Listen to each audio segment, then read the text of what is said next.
Gikonsidera na sa Presidential Task Force on Media Security nga case closed na ang investigasyon sa pagpatay sa broadcaster sa Kidapawan City nga si Eduardo Dizon. Human na file na ang kaso batok sa mga nailhan nga mga suspek. Kinsa, pulos mga media personnel kuno sa KAPA Community Ministry International Incorporated. Si R. Gil Relator sa detalye. Usa ka Renato Sardoncillo o Hilario Lapid Jr. ang gipresenta sa media kinsa gipailawom na karon sa Witness Protection Program sa gobyerno. Human gikonsiderang mga state witness sa pagpatay sa broadcaster nga si Eduardo Dizon niadtong July 10, 2019. Si Lape ang usa sa mga person of interest human nahimong spotter sa gunman.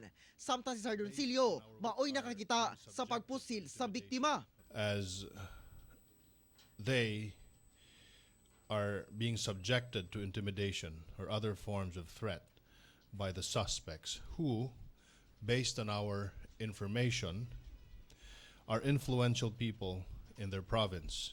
Sumala ni Lape nga ang media coordinator sa KAPA sa North Cotabato nga si Dante Tabosares ang nagsugo sa pagpapatay kay Dizon.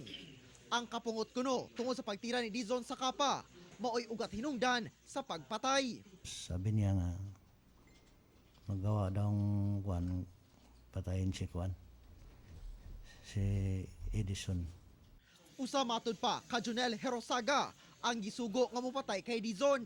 Nakita ganaw ko sir kay gikan kog sinsuwat padung kog highway sa Sidiki. Ya dito gina ko nakita sir nga pagtira gid niya ni Sir Ed. Base sa affidavit sa giguptang mga witness, ang mga mastermind sa pagpatay mao ang mga miyembro sa KAPA kinsa mga media personality usab. Gisaysay sa byuda ni Dizon nga nakadawat sila og hulga sa kinabuhi sa iyang bana gikan kuno sa mga media sa radio station sa KAPA nga naga-operate sa ilang lugar. Kinundi na lang naman niya ang operasyon ng KAPA sa Kidapawan na kung saan right after na nagpalabas po ng direktiba ang ating Pangulong Rodrigo Duterte na ihinto na ang operasyon ng KAPA ay patuloy pa rin po silang nag-ooperate. Niadtong July 22, na-file na sa Kidapawan City Prosecutor's Office ang kasong murder batok sa mga suspect. Gawas kay Dizon, dugang gibutyag sa spotter nga doon na pailaing media personalities nga giinitan. Ako, si R. Gil Relator, para sa One Mindanao.